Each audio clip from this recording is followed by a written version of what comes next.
Brethren, no, everything alright and everything can't alright. Who want done with this mask wearing bullshit in Jamaica? Who would fit dead I go dead and who not go dead just for just live? With either you intellectual fools trying to tell us how to live our lives. You are so smart why you haven't found a cure for cancer. You are both all out in a line and putting the Jamaican people in abject fear and driving us all to poverty. What have you done for all those who you have laid off and make them business close early? Jamaican people need to wake up. I'm done with the fuckery. Jamaican people need to wake up. But now we're NoMask. Because man not for mask not make for man. So hear this. And from September and January we about I'm gonna fuck with the people them. Free my people. Free my people. Now. They taught you to love Michael Jackson. Then they taught you to hate Michael Jackson. They taught you to love Bill Cosby. Then they taught you to hate Bill Cosby.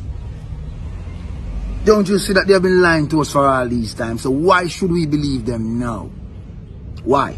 How ironic it is that this virus actually is more intelligent than man.